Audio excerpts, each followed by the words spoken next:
martial arts school to the next level. Welcome to another edition of SchoolOwnerTalk.com. Now here's your host, Dwayne and Allie.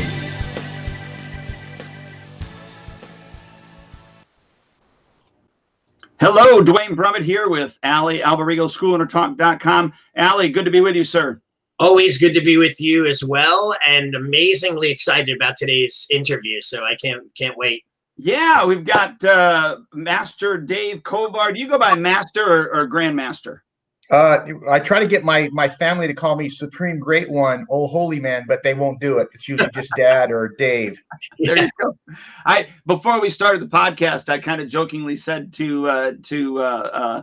Kovar that I kind of always looked at you as, you know, not the crazy uncle, but the uncle that I always wanted to see at family gatherings, or the older cousin that I always looked up to type thing at family gatherings. And, you know, of course, you said that nobody's ever said that to you before, right? not exactly like that, but I'll take it as a compliment. It is. And I mean that in the best way, you know, and that's why I said not the crazy uncle. But anyways, Allie, we're on our 281st podcast or episode of Martial Arts School Owner Talk. And obviously we've had some amazing guests and on numerous topics and such. But today we do have the privilege of the Supreme Grandmaster, Dave Kovar. And he's known obviously throughout the martial arts world. And he's undisputed the teacher of teachers. I mean, he has earned 10 different black belts in 10 different styles, you know, in varying degrees and in those styles of martial arts, and has been running multiple highly successful martial arts schools for over 40 years. And he's spoken as a keynote speaker in various events over 150 times. And he's coached over 500 of some of the most successful martial arts school owners in our industry. And obviously we could go on and on of his lifetime accomplishments, but welcome to the podcast, sir. And it's an honor to be with you here. It's an honor and a pleasure. Happy to be here. You guys are doing great stuff. You know, people need to have a place to go to get great information. So I think you guys do a wonderful job of providing that. Thank you. Thank you very much. Coming from you, that's a great honor. I appreciate that very much. Well, and I know the listeners, most of them, the regulars, know that, you know, I'd reached out to Allie and I said, hey, I want to do a podcast. Like, I want to give back to the martial arts industry that's given so much to me.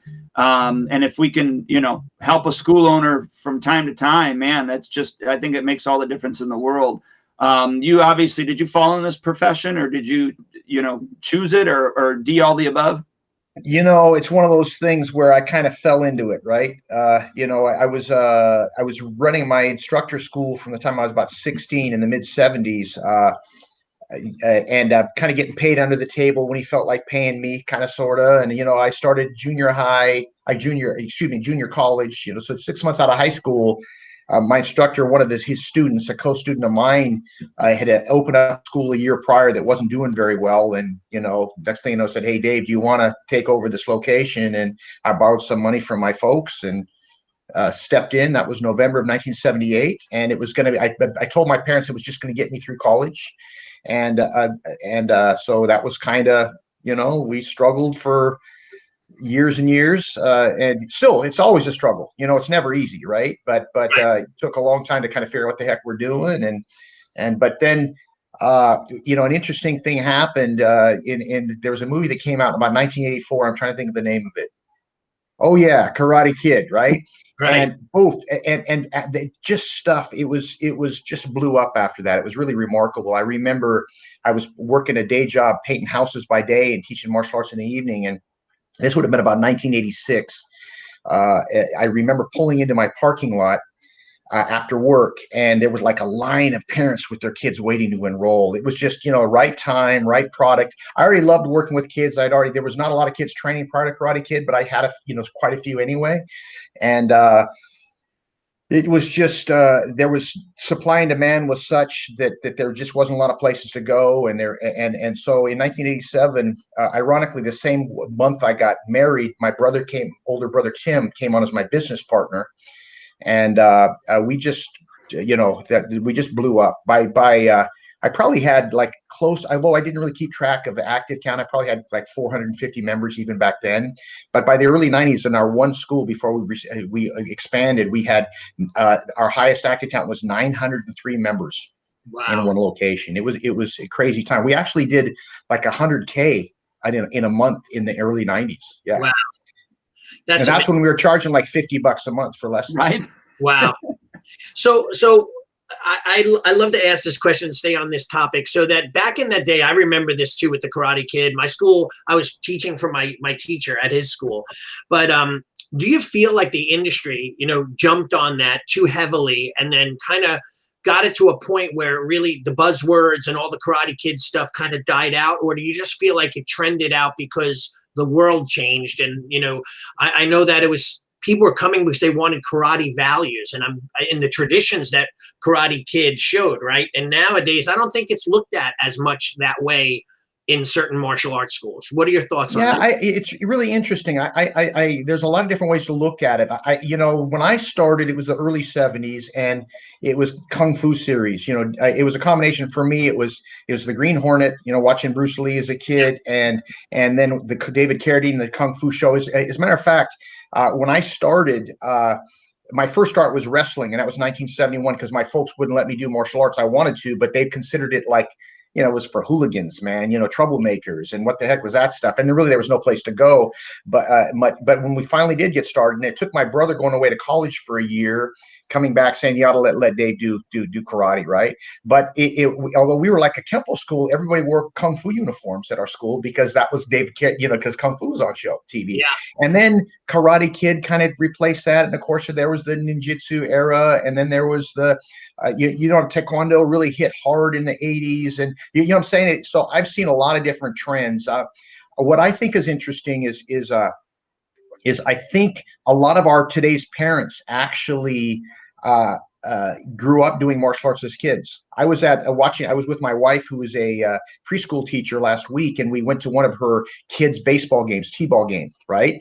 And one of the mom comes up to my wife, and they're talking about the kids, and it turns out she trained with me as a kid, right? Yeah. She goes, "Oh yeah, I trained with you. You were my instructor when I was 8." And I'm looking at like, but so I think this generation, a lot of the mystique is gone, but I also think that people appreciate in general, from my perspective, the benefits of martial arts are considered more mainstream. Like, they're accepted that martial arts helps develop discipline and self-control. And let me tell you what, I don't know about you, Ali, but because you've been doing this a long time, and Dwayne, you're just a youngster, you've been doing it a long time too. But and that is that I remember trying to get into the schools like in the mid 80s.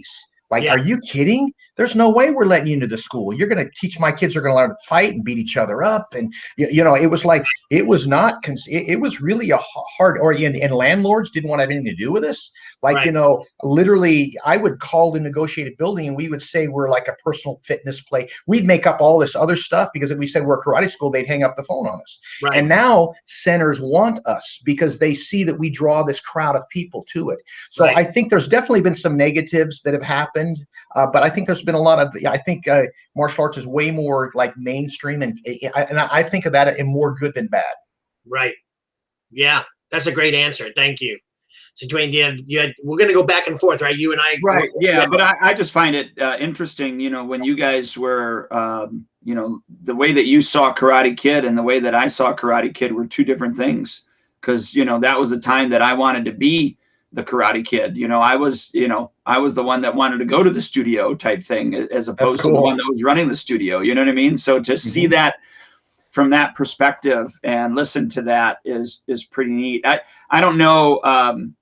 And I don't know if you're the person that even wants to do it, but that would be a neat, I don't know, documentary, if you will, from the 70s all the way to now with the trending. And because, I wouldn't kill. I mean, that's the phrase you say. I would kill for a line of parents waiting out at my door when I pull up to open up the, you know what I mean?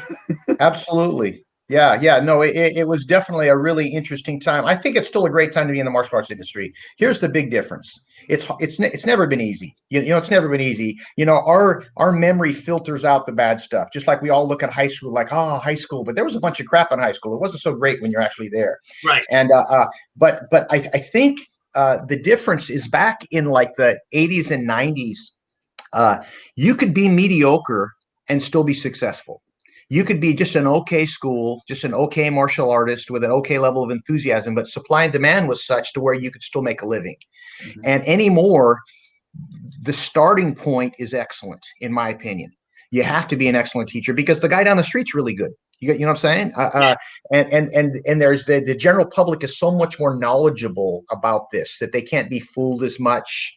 You know, there was a lot of, you know, before, like, especially even before MMA, there was guys that would claim to be able to do stuff. I remember, you know, I mean, there was a lot of guys that were hiding behind their belt. Y'all know what I'm talking about. Yeah. Oh, yeah. That just doesn't happen as much anymore. So I think if you're, you know, passionate about your product, you know, and I also think that you guys have both been around long enough to see people come and go. Like, you know, this guy was really successful in the industry, and they're where are they? They're gone. The people that are still in business and doing well, thriving after decades, are people that have their students' best interests in mind, that have a good product, that are willing to work really hard. There's really no, you know, the secret is believe in what you do, put passion behind it, and bust your butt and charge a fair price. And if you do all that stuff, it's still a great time to be in the industry.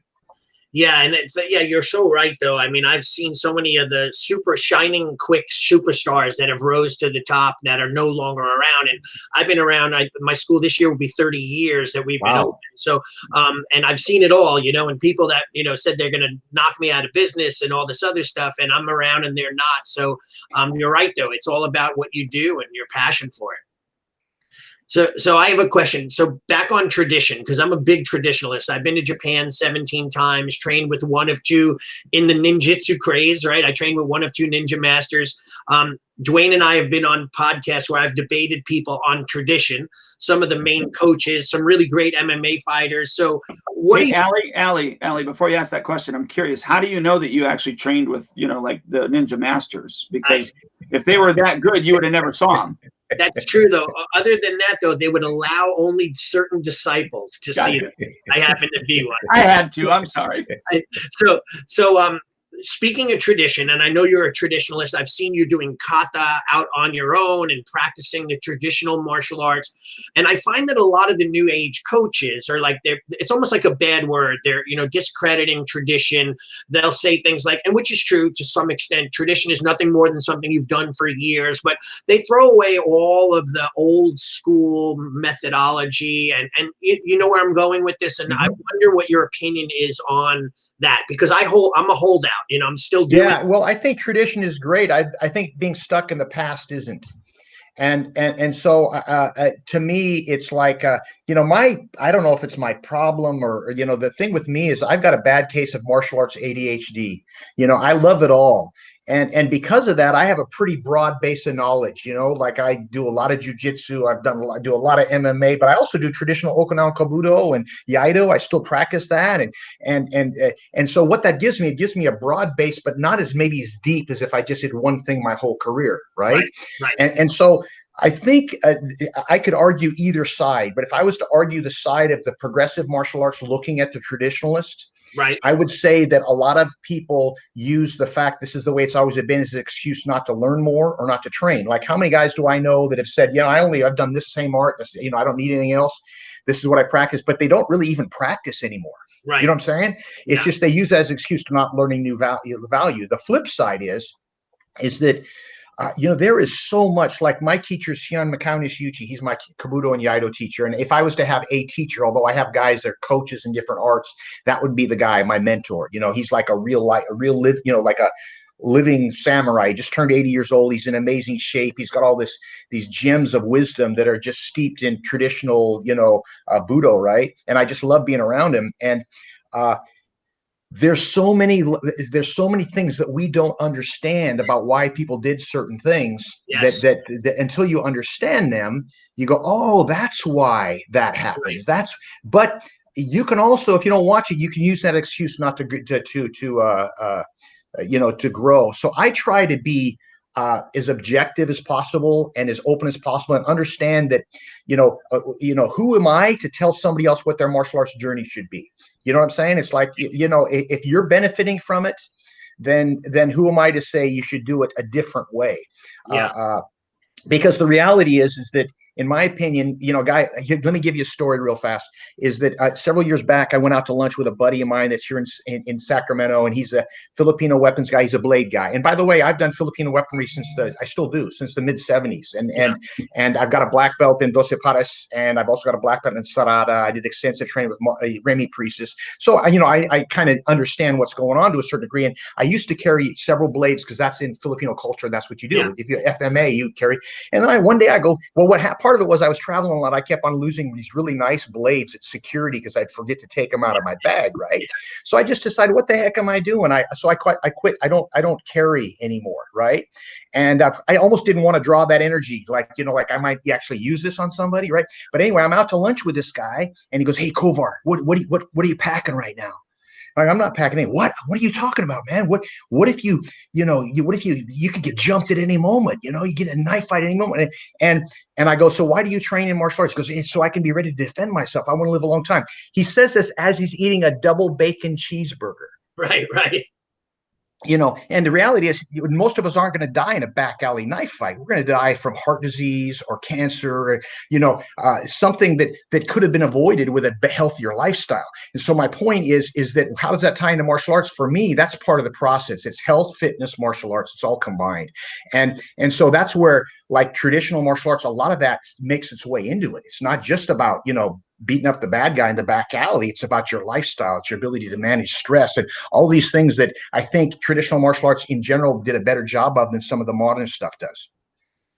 Well, that's great.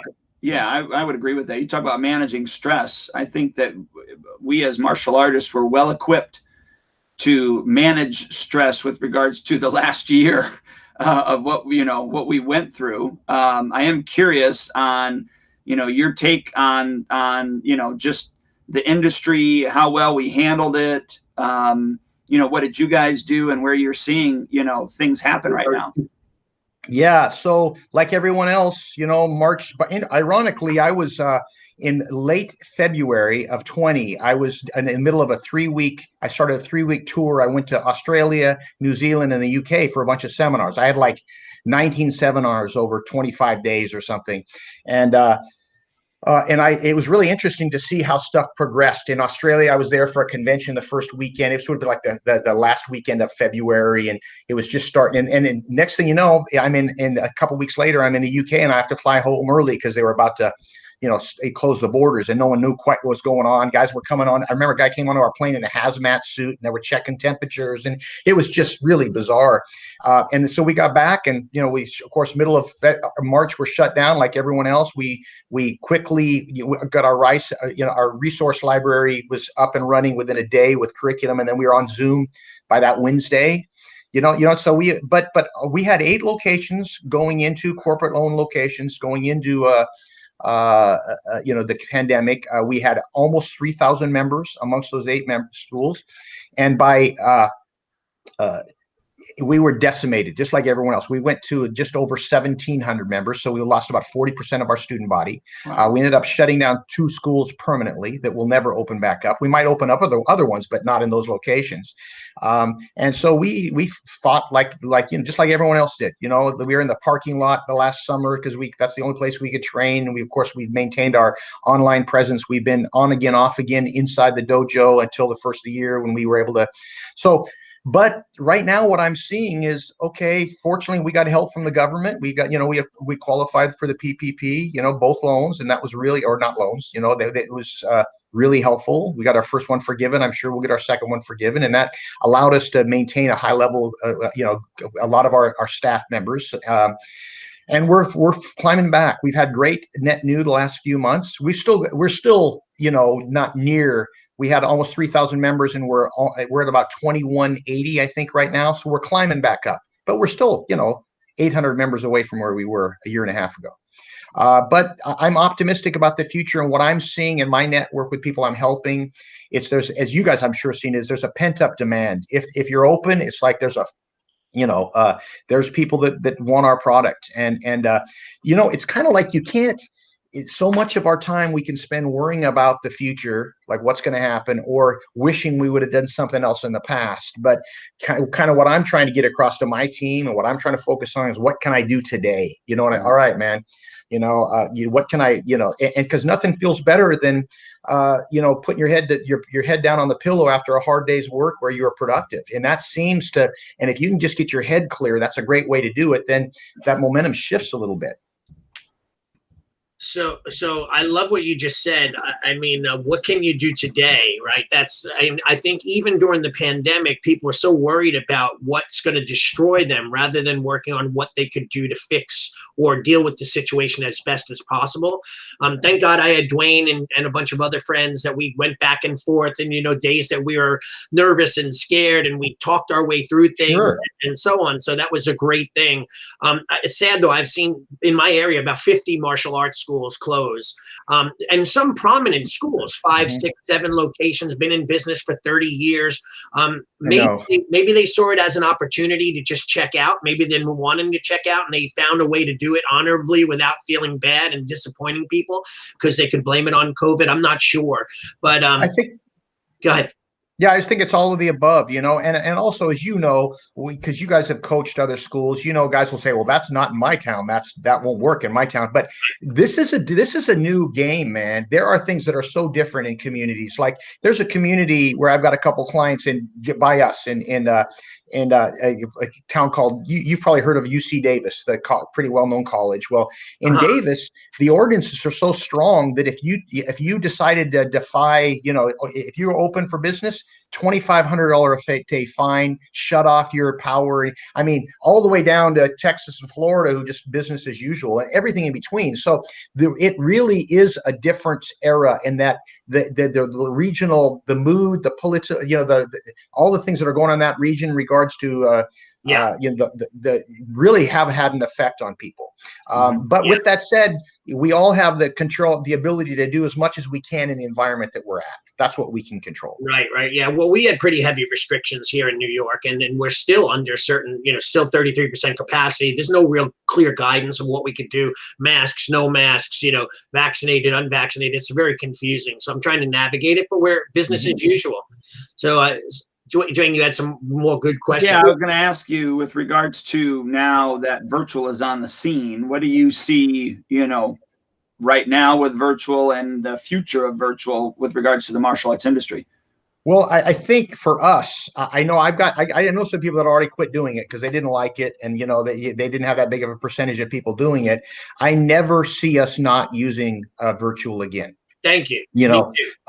We've got a separate program called the Satori Tribe, which is just our online dojo, right? And right now we've still got all our schools that have their own Zoom presence, but we will be bringing those together. So right now we've still got all our schools doing their own stations, Zoom stations. They want to, it seems to make sense to want to combine, but you get to know your instructor, the drill, but eventually that'll come together. But I'm doing a seminar next Saturday on Zoom, and I'll have 40 people show up, and I don't have to leave my living room. And I as much as traveling is fine with me, whatever I got to do, I'll try to find a way to enjoy it. Right. So prior to COVID, I'm reaching on the road about 100 days a year, and it's been kind of nice not to. Right. And even if, so I think going forward, I'll never go back to that again, because I can do, staff training online, the drill. So why would I ever go back? And now the people that were holdouts that didn't want to learn how to use it had to learn how to use it. So everybody, people's grandparents know how to use Zoom now, right? Yeah. And by the way, I think it's amazing because things like, because of Zoom, I have students that have moved away many years ago, live in other states, they're back training. And you're right, like, every grandparent that lives in a different state can now witness their nephew or grandkid's ceremony, promotion, or whatever, watch a class. I mean, it's brought in a whole new dynamic, which has connected our clientele even deeper to us. So I think Zoom is a great thing, and we have 3 camera angles. It's working really well, and I mean, I love it. I know Dwayne stopped it or was gonna stop it, right? Well, I was going to, but you told me not to, and that was one of the best things that I did, was to listen to you. And yeah, we only have probably 25 people that are on Zoom, but had we stopped it, see, what was it, 4 weeks ago, 3 weeks ago, me and one of my instructors both got COVID, and we could have continued to run, but we decided to just switch all to virtual. And had we not already had that set up, we would have had to do it all over again and get people. Yeah. So. Yeah. And then think about in the summertime, like, I know our school's back in New Jersey with Nancy Walzog. She's got 2 or 4 locations that are a very strong Indian population, and they're gone for 6 to 8 weeks in India every summer. Right. Well, guess what? Last summer we had a bunch of them stick it out, and the same with this summer. And we see it in our schools here too. So it's a real easy way to keep people training on vacation and not have to deal with that, quit or hold thing that we all have to deal with all the time. Well, what about you guys record them, and then we record them and then we put them on our app for on demand, and we have people that'll actually do the on demand and then message us and say, hey, I just did class number, da da da da. Yeah, we have we don't record our Zoom classes, but we record all our classes. In other words, so we do like a 5-week rotation, and so someone can go onto our app and they can get class for a week. It's a pre-recorded one that's not the Zoom class. And we do have people use it. It's our least popular method. Like if I was just looking at the stats, but it's worth doing to be sure. But yeah, that's an option that 2 years ago, nobody would have bought that. But now that's going forward. We'll be able to use that forever now. And are you, even with people that are online, and only want to do it online, you're charging the same amount, right?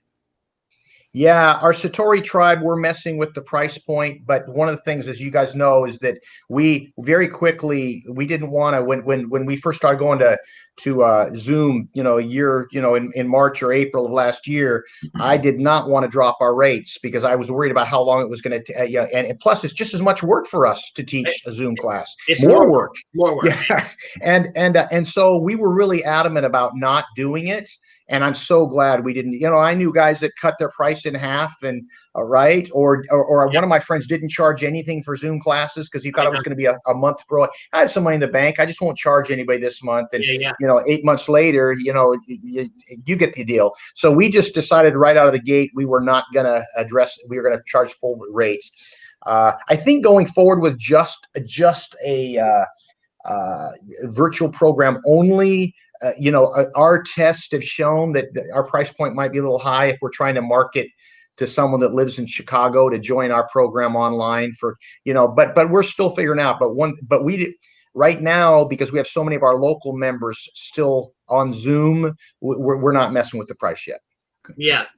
It makes sense. I mean, look at you join a coach, Tony Robbins or somebody like that, that's a motivational speaker or teaching you how to do webinars or whatever. They're going to charge you top dollar. I don't see, and that's all virtual. And half the time it's not even live. So I don't see why we're giving a live class, why we would discount our prices. And like you said, it's way harder to teach on Zoom than it is in person. 100%. And it's just our job is we have to sell the V's and B's to the people that are it doesn't matter that we think it's worth as much. Right. We got to make sure that we find a way to make sure to convey that information to our student body, our potential students. And and that's where I think the issue is, an issue is. Yeah, and I was going to ask you, what are what I would call maybe some stick strategies that you are using for online to keep people engaged? I think first and foremost, you guys are probably familiar with the Instructor's Creed. I'll teach this class because it's the most important class I'll ever teach. I'm patient and enthusiastic. I lead by example. I think for the online climate, teach is the wrong word. It's orchestrate is the right word. And what I mean by that is that, you guys have been teaching a long time. You can show up on the mat. If you didn't plan class, you look around there, you figure it out. It works. It's a good class. But with Zoom, man, you got to sit down and think, all right, here's my curriculum. I can't do this. They can't do that. They can't do this. Normally we do this. How can I make this class amazing when this is my limits? And you can, it's just a matter of taking enough time to plan it out. Right.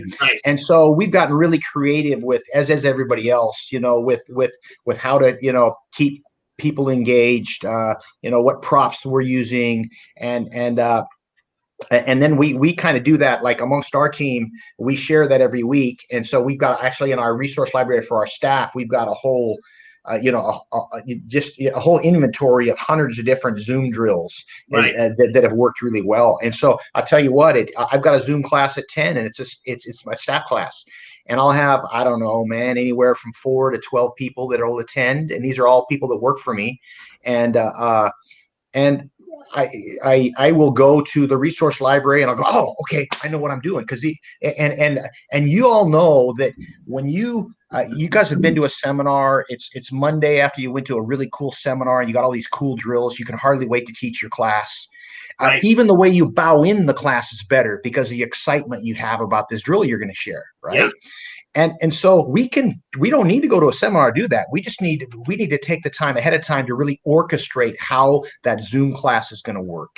What props I'm going to use. Like one of my favorite props is a bow staff, but not as like to do like the staff training, but to use it as an opponent, to balance it, to sweep it. There's this whole series of stuff you can do that's so friggin' much fun that I'll continue to do it in a live class when we're back in the dojo and we can make contact. Yeah. You know what I'm saying? So that's what, so the question is, how can I make a Zoom class innovative, a good workout, exciting and beneficial for my student body? And that's the question you have to ask. And then what happens is you'll figure it out. But if you think, oh crap, I wish we could get together and I can't do that drill because we can't make, then you're screwed. You know what I'm saying? But if you ask yourself the right question, the answer will formulate if you give it enough time. I talked so many schools out of quitting over the quarantine pandemic because they said things like, I'm a jiu-jitsu guy. I can't do anything. We're grapplers. I can't do it. We're kickboxers. I'm like, no, dude, you could drill every drill. And we have a good friend. He's a former Navy SEAL.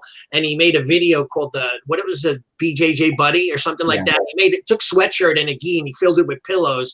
And he taught people how to make the thing. And it's like 20,000 downloads on the video. And now, he's traveling all over teaching now. But I mean, for a while, he was very sought after just to show the drills of Brazilian jiu-jitsu. Sure. Without a partner. So it was amazing. In fact, he even came into my school during the pandemic from Indiana and taught a seminar to my students on Zoom. And I did it for Dwayne, and I went to all different places teaching. I mean, physically staying in my living room, but I went, Florida, Alabama, Chicago, that thing teaching. So it's pretty fun. Yeah. Totally. So I have a question on this too. Dwayne, did you have more to that question? No. So with, being that you've coached hundreds and hundreds of schools, and this is not a negative, what do you think would be a few character traits that are either missing in school owners these days that if they worked on them, they'd be that much better, or things that you find that schools do not focus on that would make, if they did, it would make their schools better or grow their schools, etc.?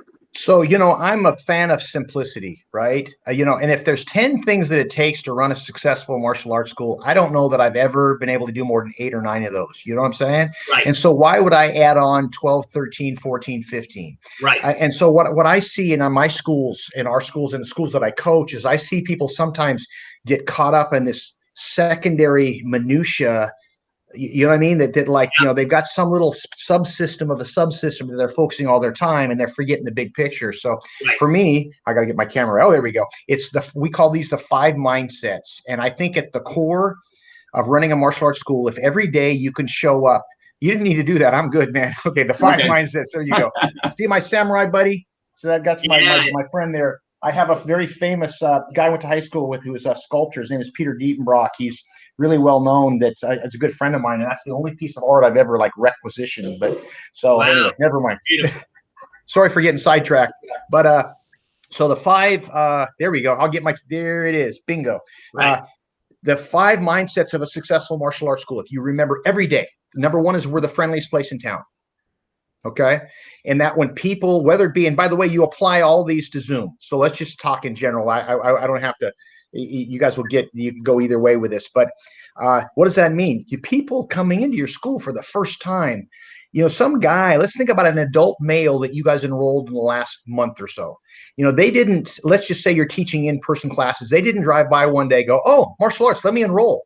They probably want to do this forever. They probably looked at your website. They finally built the courage to walk in the school. They don't know if they're going to have to spar with the sensei for admission or, or break a board or who knows, man. They're kind of intimidated. They may not let that on. But as soon as you go, hey, how you doing? Nice to meet you. Boom. They're put at ease, right? So the first thing is not just from the instructor, but the culture is such to where when people come in, students are welcoming. Like, every orange belt should be the one that reaches out the hand to the white belt. You know what I'm saying? It's kind of like it used to be. The higher the rank, you're the less approachable. The reverse should be true. So that's number one. So can we create an environment culture where everybody's friendly and welcoming to new members and existing? That's number one. Number two is we're the cleanest place in town. And of course, that's been super important during COVID. So, that we're proving, how clean our dojo is, et cetera. And for me, the cleanest place in town also refers to kind of like a clean mindset, like Disney dojo, not just physically clean, but like, if you're going to, the language is G-rated. Now, by the way, some schools, that's not the case. Some that cater more towards adults or more MMA or jiu-jitsu or Muay Thai schools, they have a different culture. That's fine. For me, our primary bread and butter is we're a family martial arts school. We teach kids and their parents. That's our market. Now, we do have, I have a separate jiu-jitsu and Krav Maga program, and that we get the 20-something in there, certainly, but that's not our main market. Right. So we're the cleanest place in town. Number three is we only teach great classes and never just good classes. And that every time you step out on the mat, you got to remember that 10 to 20% of your student body is losing interest. They're on their way out the door.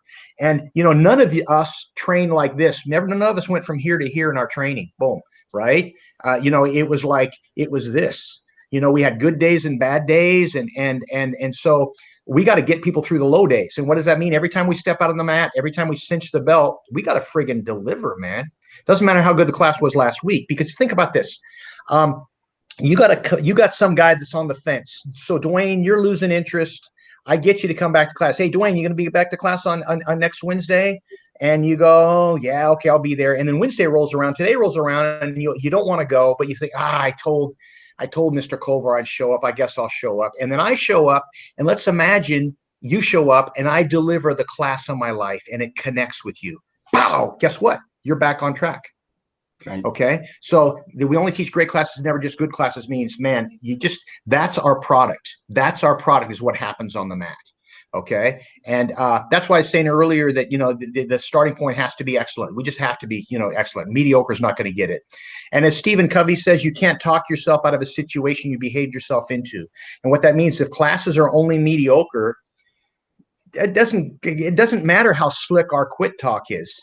You know what I'm saying? It doesn't matter how clean our bathrooms are. If our classes are on mediocre, that's it.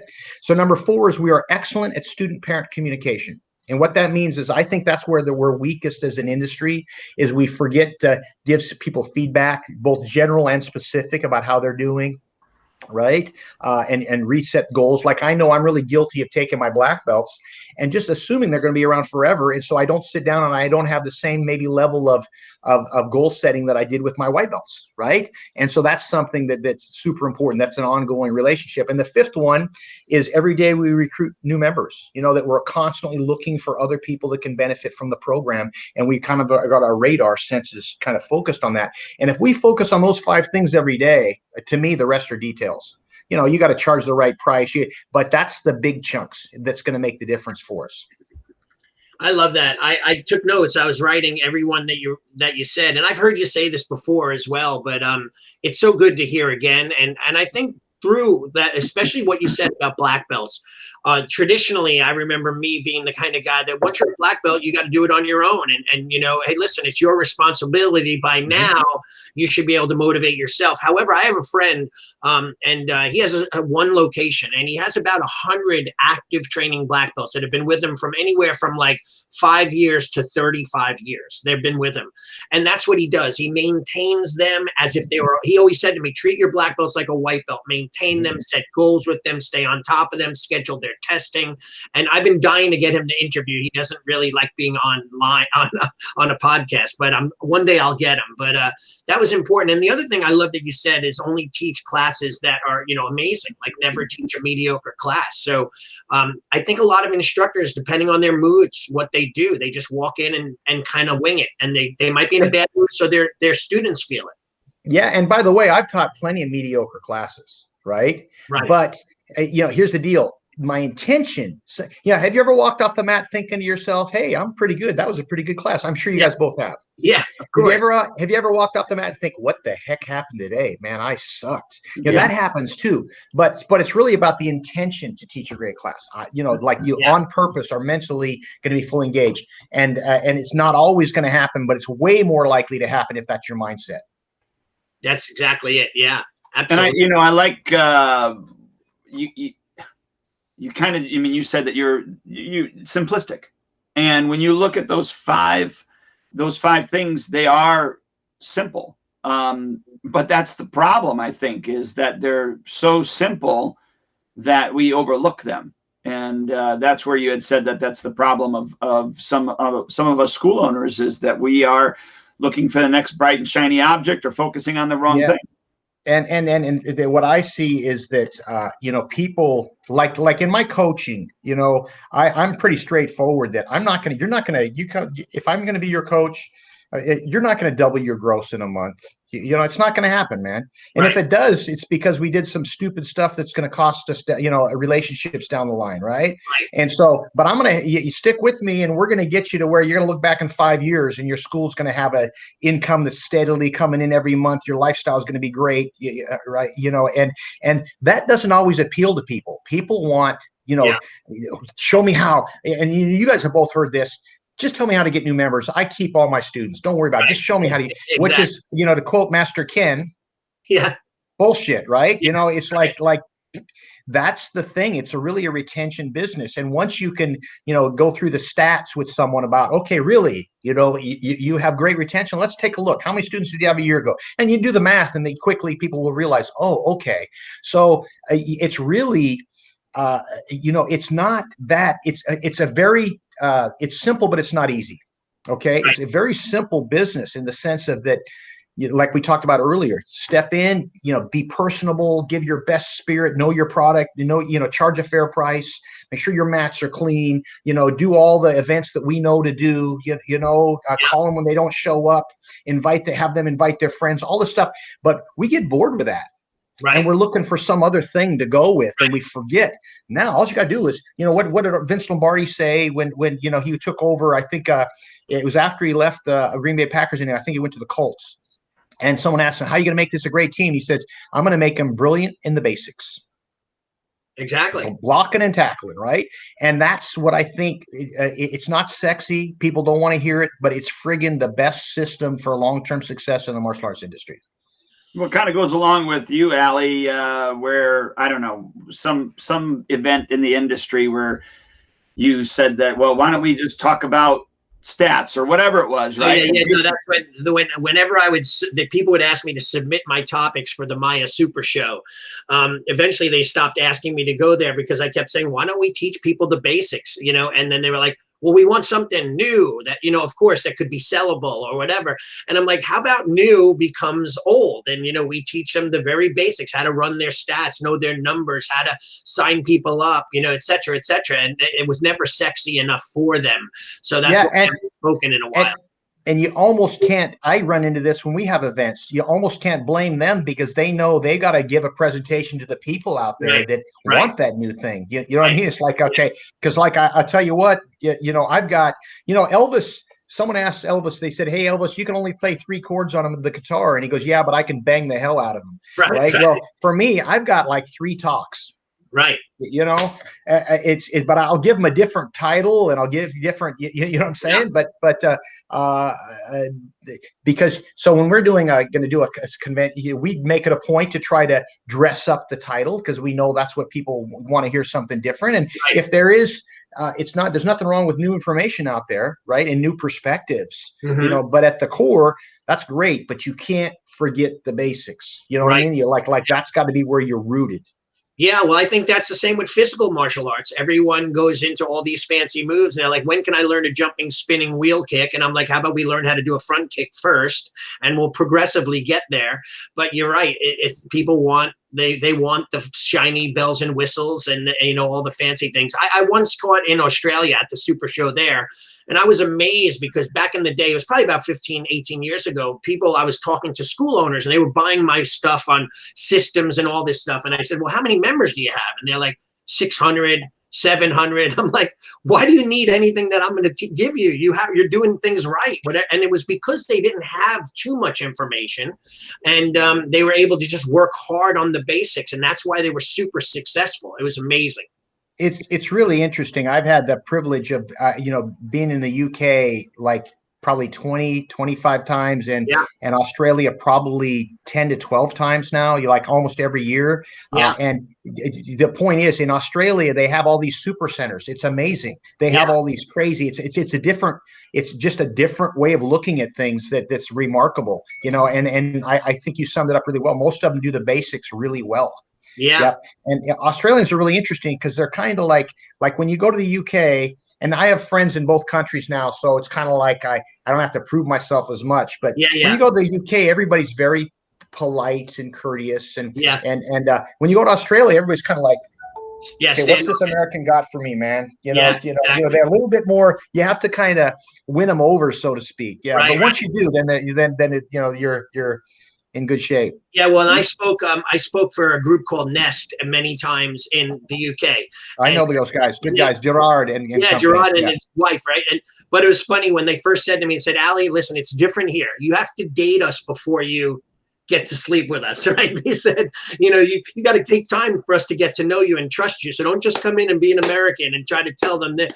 And I wasn't like that anyway, but they ended up liking me because I would come in and share. I didn't care about anything else. But you're so right, though. Even Australia too, when I was there, they were very much standoffish. You had to prove your way in.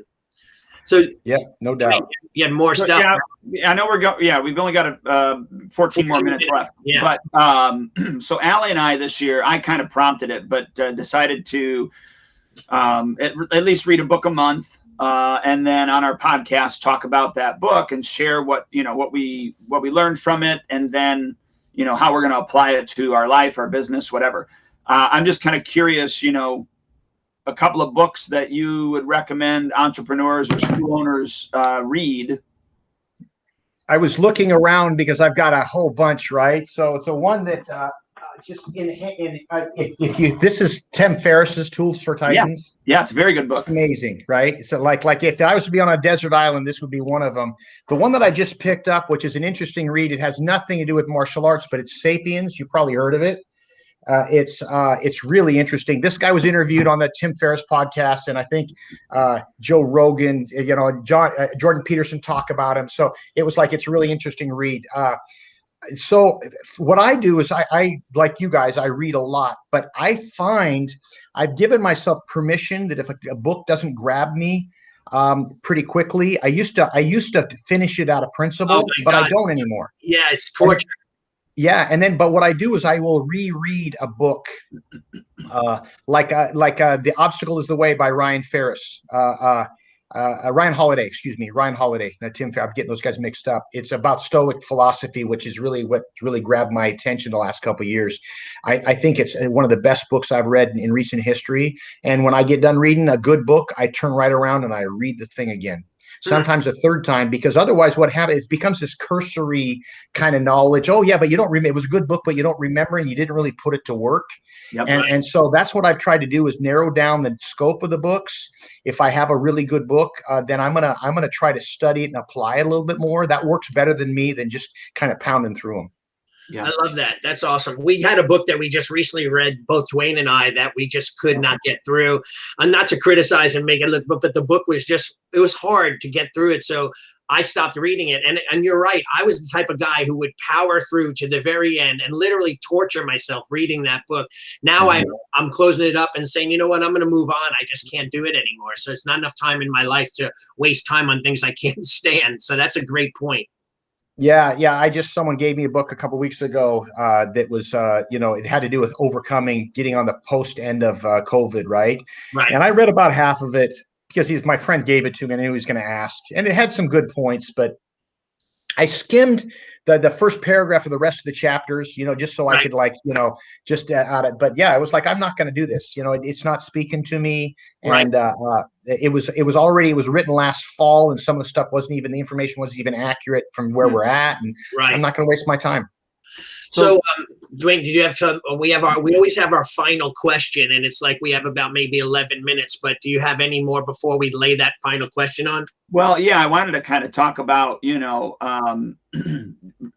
what your definition of retirement is.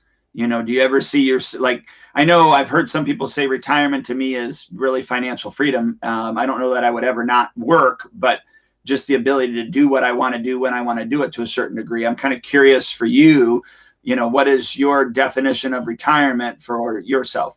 It's a great question. I already, I work really hard, but I've got a great team. I could not show up to work for a week and pretty much things would be fine. Right. Right. And so I already am in a situation where I kind of do what I want to do for most of the time.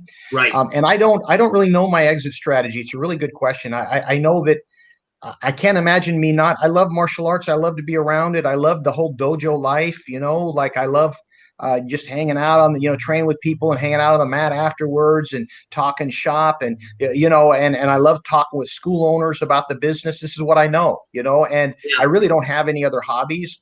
About a couple years back, my wife bought me some golf clubs and because we live right by a golf course, and she got me a private lesson, and it was fine, but I felt like I was cheating on martial arts. Like I hope nobody see me, kind of like I was cheating on my, you get what I'm saying? It just didn't feel right to me. And this is what I love to do, and I've tried other hobbies, I do some whittling and carve some knives, and, I do some kanji. It's all martial arts related stuff, Right. But honestly, I'm not the guy that wants to sit around and watch Netflix all day. So I think the definition is, financial freedom, doing what I want to do when I want to do it. And the one thing that I'll probably do more of in the next few years is more travel. That's not, although I love doing seminars, travel for the sake of travel. Most of the travel I do, like I'll sneak in a day or two open if I have a family member with me when I'm somewhere, but it's usually focused around seminars. Yeah. And so like I want to go to Machu Picchu. I'm going to bring both my kids. That's their present for college graduation. We're going to probably do that next year. So, that kind of thing is where, to me, it's really not about stuff. It's about experiences. That's more important to me.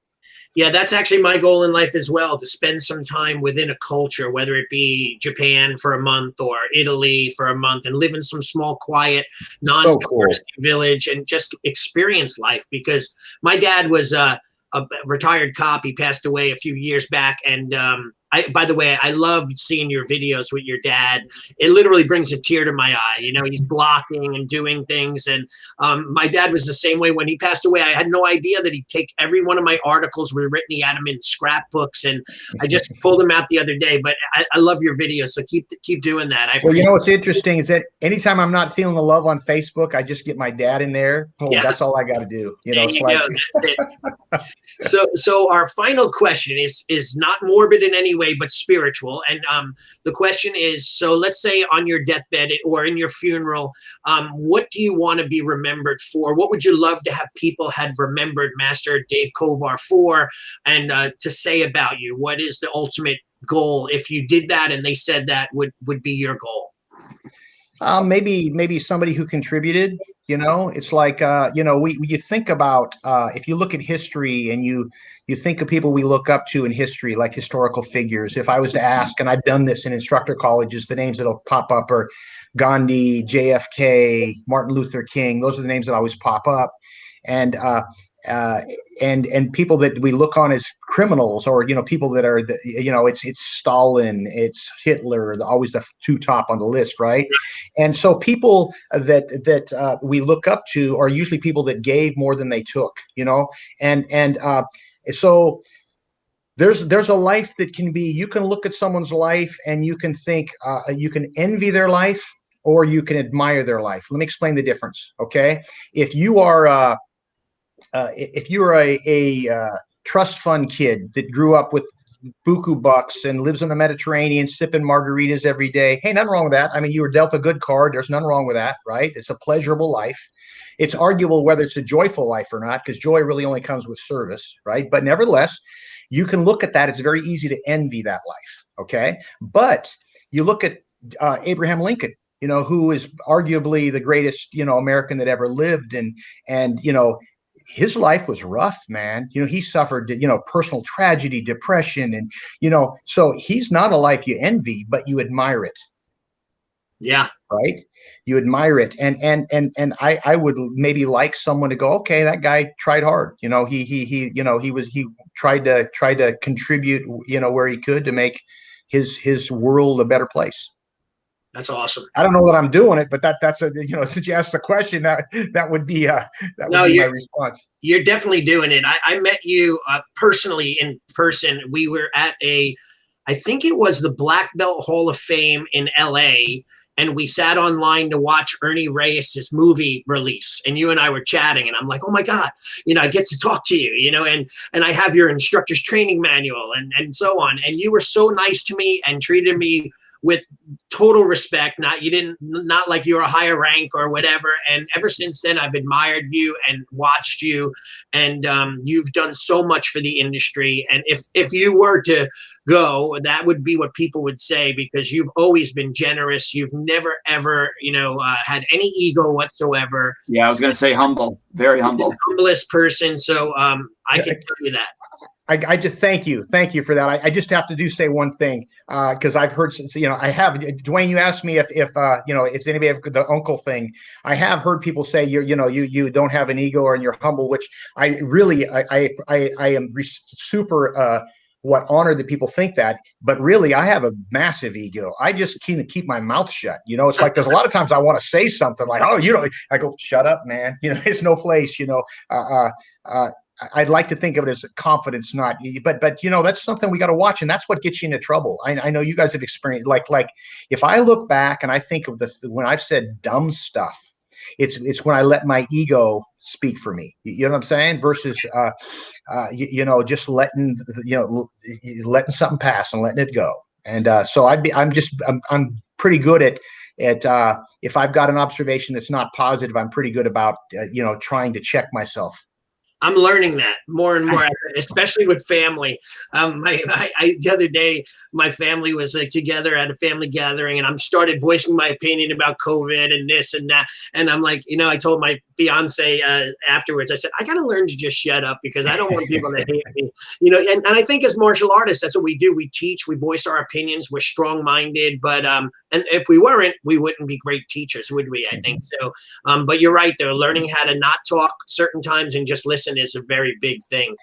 Well, I always likened you so my favorite speaker of all time is Zig Ziglar. All time, Zig Ziglar. And I always likened you to the martial arts Zig Ziglar. Cool. No, seriously. I mean, it's just the way that you are able to connect with people, the simple yet deep language and stories. I mean, all of that, from even back to what is it? The character development, character training and development. Right. Yeah. Yeah. I mean I read those, and that, to me, that's Zig Ziglar teaching kids like that. Well, that was strongly influenced, back in the day, I went to Tony Robbins seminars for days. I also did a couple weekends with Zig Ziglar. As a matter of fact, I rode in the elevator with him and the redhead one time back in probably about 1989. It was great. It was so ironic is that I just went to a Tony Robbins seminar like 3 weeks before, and it's crazy, and there's hugging and cheering and singing it. And I go to a Zig Ziglar seminar, and it's in Texas. It's very conservative, and they're kind of clapping their hands and woo, it was, but it was great. He was the coolest guy. Yeah, no doubt. It's funny, Dwayne, when you said that, I got like a stream of hearts, angry faces, and wow faces, all, the icons, the emojis coming through the screen. So I don't know if they were just hitting like crazy, hitting the wrong ones, or you hit a nerve on the Zig Ziglar thing. Oh, well, I don't have to defend Zig, because he was the man. So I'll leave that to everybody else. So, sir, no, I'll take a cue from Dave. I'll try. So, sir, I'm honored. Thanks for being here with us. Super appreciate you. And thank you for, giving us the privilege, because all I had to do is reach out to you and you were like, yep, no problem. We found a date and you were willing and able to share. So thank you so much. I appreciate it. I know Dwayne does. And thank you for being It's here. my privilege and honor. Nothing funner than talking to fellow martial artists about what we do. This is great fun. Enjoy this. Awesome. Thank you so much. Yeah, appreciate it. In closing, any final thoughts that you want to give the martial arts industry before we end? Or anything, anything that you're plugging to, if you have any kind of program. Yeah. Take care of the days and the years. Take care of themselves, man. Just kind of what can you do today? The other thing I would say, anybody that's interested in weapons training, a week from Saturday on the 12th, I'm doing a Zoom. You can go to Kovar Systems and find I'm doing a workshop on kama. And it's traditional kama, as I learned from Sean Nishiuchi, and also Mackenzie Emery, who is one of my students, who's like the number one women's competitor in the planet, is going to do a portion on kind of competitive kama, the two extremes. So details could be at Kovar Systems. When is that again? That's going to be Saturday, June 12th. Okay. All right. So a couple Saturdays from now. Perfect. Yeah. Fantastic. Well, thank you very much. So we'll hopefully we could have you on again in the future. My pleasure. And thank you so much for being here. And then Dwayne, I think you have our outro and we're going to play that as we go. So Master Kovar, thank you so much. You have a great day. My pleasure, man. Have a good one, guys. Okay. Take care. Thanks for joining us for another episode of Martial Arts School Owner Talk Podcast. This would not be possible if it weren't for the support of our amazing sponsors. Please check out EliteInsights.com for all your website needs. LeadHunterMedia.com, your online digital marketer and content provider.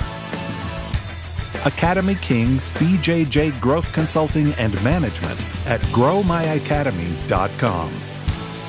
SparkMembership.com, the best darn software for school owner manager on the planet. GetKarateStudents.com, a martial arts growth consulting company for all your school systems. We will see you next time.